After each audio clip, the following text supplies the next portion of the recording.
Good morning students. मैं Akhilesh Kumar Mishra, CO memorial degree college Sitapur, DElEd third semester में आज आप लोगों को सुभाषित श्लोक पढ़ाएंगे। देखिएगा सुभाषित श्लोक।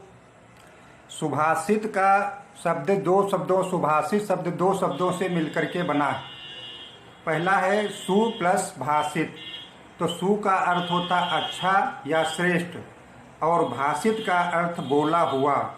इस प्रकार सुभाषित का अर्थ अच्छा बोला हुआ या अच्छा वचन होता है। संस्कृत सुभाषितों का महत्व निम्नलिखित कारणों से है। पहला कारण है सुभाषित श्लोक संस्कृत भाषा के प्राण हैं। सुभाषित श्लोक जो हैं ये संस्कृत भाषा के प्राण हैं। इसमें मानव जीवन को दिशा मिलती है। इसमें मानव का धार्मिक, नैतिक एवं सामाजिक विकास होता है। इसके अध्ययन तथा ज्ञान द्वारा मनुष्य अपना, अपने समाज व राष्ट्र का सम्यक विकास कर सकता है। इसमें मानव के विचार एवं संस्कार में परिवर्तन आता है। संस्कृत में शुद्धोच्चारण का बड़ा महत्व है, क्योंकि संस्कृत को देव भाषा या देववाणी भी कहा जाता है। यह भाषा परम पवित्र मानी जाती है और इसके शुद्ध उच्चारण से देवगण प्रसन्न हो जाते हैं। ठीक इसके विपरीत अशुद्ध उच्चारण पर अनेक हानियां होने की संभावना रहती हैं। एक बालक को प्रारंभिक कक्षाओं से ही शुद्ध उच्चारण का अभ्यास कराया जाता है। तो संस्कृत में शुद्ध उच्चारण का बहुत ही महत्व होता है। वंदना हमारे नियमित जीवन का अभिन्न अंग है। जब हम कोई भी कार्य प्रारंभ करते हैं तो सर्वप्रथम वंदना, ईश्वर की वंदना करते हैं, उसके बाद अपना कार्य प्रारंभ करते हैं। ये वंदना किसी भी समूह अथवा किसी संगठन को ठोस रूप प्रदान कर उसके एकाग्रता तथा विकास में लिखकर तत्पर करती है। वंदना व्यक्तिगत भी होती है, जो मनुष्य आत्मशक्ति के लिए व्यक्तिगत तौर पर करता है। वंदना के कुछ श्लोक हैं इसमें सुभाषित श्लोक में। देखिएगा आप लोग कि त्वमेव माता च पिता त्वमेव, त्वमेव बंधुश्च सखा त्वमेव, त्वमेव विद्या द्रविणं त्वमेव, और त्वमेव सर्वं मम देव देव। तुम ही कह रहे ईश्वर से, तुम ही माता हो, तुम ही हमारे पिता हो, तुम ही हमारे भाई हो, तुम ही हमारे मित्र हो, तुम ही विद्या हो, तुम ही द्रविण हो, द्रव्य हो, और तुम ही हमारे सब कुछ हो, सब कुछ हमारे तुम ही हो। दूसरा श्लोक देखिएगा आप लोग। दयाहीनम निष्फलम स्यानास्ति धर्मस्तु तत्र ही एते वेदा अवेदास् दया यत्र न विद्यते। इसमें बताया गया है कि बिना दया के किए गए काम को कोई फल नहीं मिलता। यदि कोई ऐसा कार्य किया जाता है जिसमें दया नहीं है तो उसमें कोई फल नहीं मिलता। ऐसे काम में धर्म नहीं होता। जहाँ दया नहीं होती वहाँ वेद भी अवेद बन जाते हैं। तो ये श्लोक आप लोग समझ गए होंगे।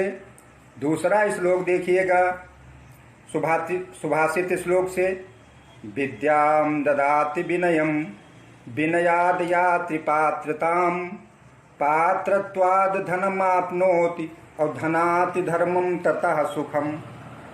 इसमें विद्या के बारे में बताया गया है कि विद्या यानी ज्ञान हमें विनम्रता प्रदान करता है। ज्ञान के द्वारा जब ज्ञान हम प्राप्त कर लेते हैं तो हम विनम्र हो जाते हैं। तो विनम्रता हमें प्राप्त होती है विद्या के द्वारा। विनम्रता से योग्यता आती है। जब हम विनम्र होते हैं तो हमारे अंदर योग्यता बढ़ती है और योग्यता से हमें धन प्राप्त होता है। जब योग्य हो जाते हैं तो तो हमें धन की प्राप्ति होती है, जिससे हम धर्म के कार्य करते हैं और हमें सुख मिलता है।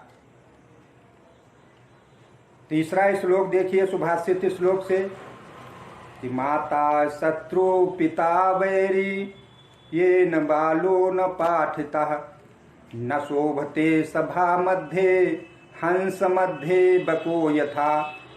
इस श्लोक में बताया गया है जो माता पिता बालकों को नहीं पढ़ाते हैं वो बिल्कुल बैरी के समान होते हैं, दुश्मन के समान होते हैं।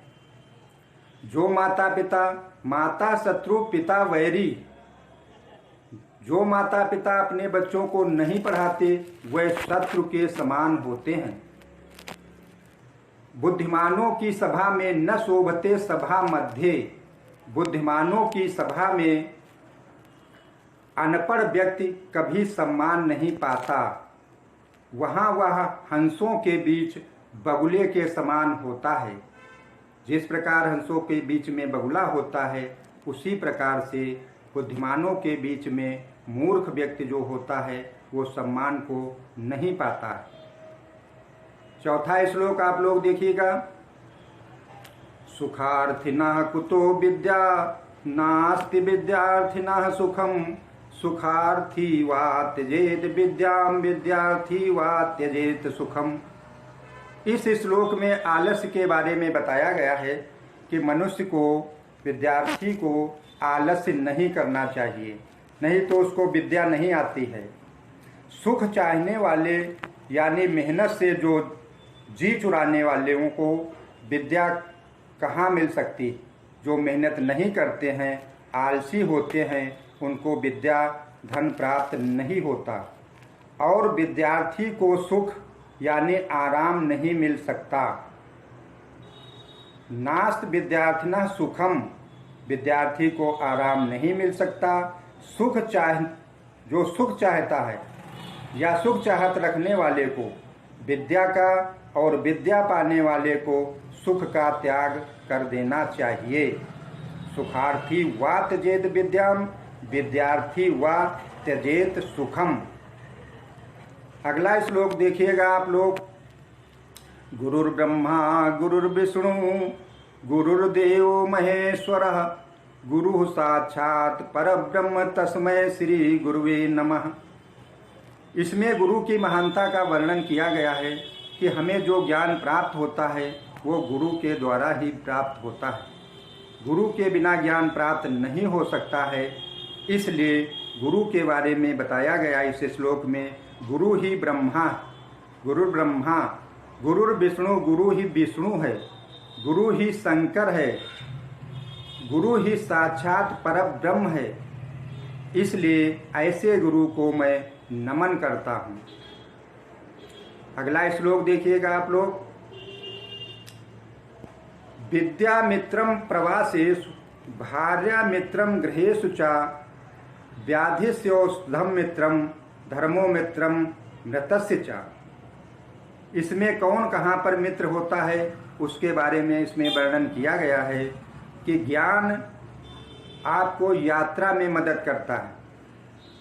यदि ज्ञान आपकी यात्रा में, पत्नी घर में, औषध रोगी का तथा मृतक का सबसे बड़ा, तथा धर्म जो होता है मृतक का सबसे बड़ा मित्र होता है। विद्यामित्रम प्रवासेषु, यात्रा में विद्या मित्र होती है।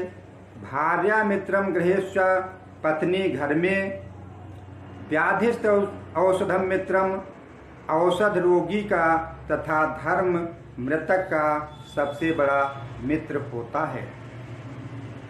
अगला श्लोक देखिएगा आप लोग, सहसा विद्धीत न क्रियाम विवेकः परमाम पदाम पदम वृणते ही ब्रह्मस्य कारिणाम गुणलुब्धा स्वयमेव संपदा। इसमें कहा गया, इस श्लोक में बताया गया है कि कोई भी कार्य हमें अचानक नहीं करना चाहिए। हमें कोई भी कार्य करना चाहिए तो सोच समझ के करना चाहिए।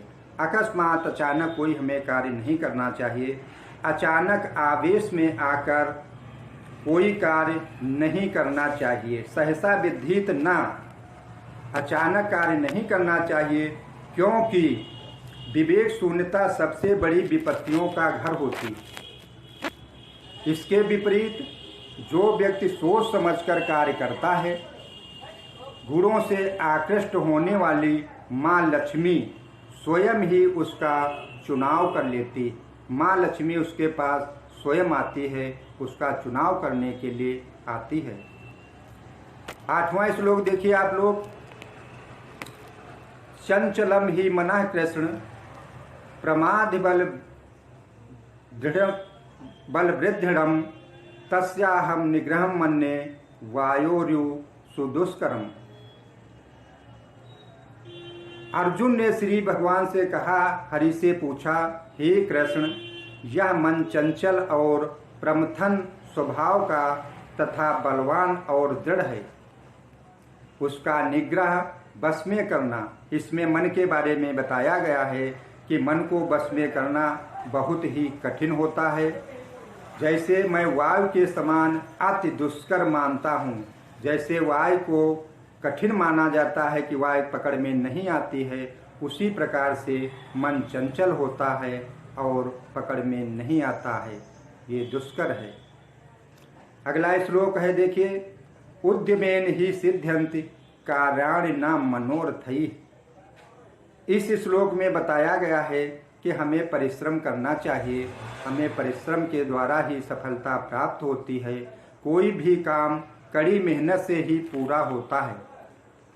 सिर्फ सोचने भर से नहीं कि सोच लें कोई काम पूरा हो जाए, इससे नहीं होता है।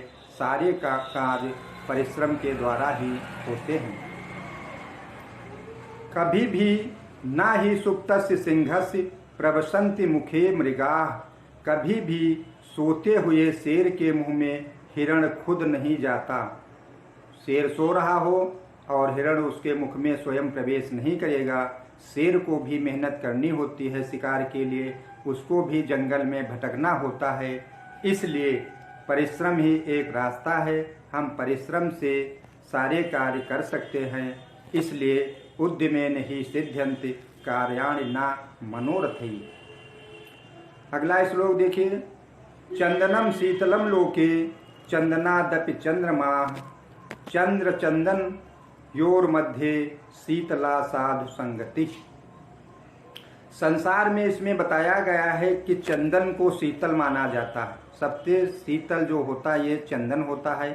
इसके बारे में बताया गया है श्लोक में कि संसार में चंदन को शीतल माना जाता है, लेकिन चंद्रमा चंदन से भी शीतल होता है। चंदनादपि चंद्रमा, चंद्रमा चंदन से भी शीतल होता है। अच्छे मित्रों का साथ चंद्र और चंदन दोनों की तुलना में अधिक शीतलता देने वाला होता है।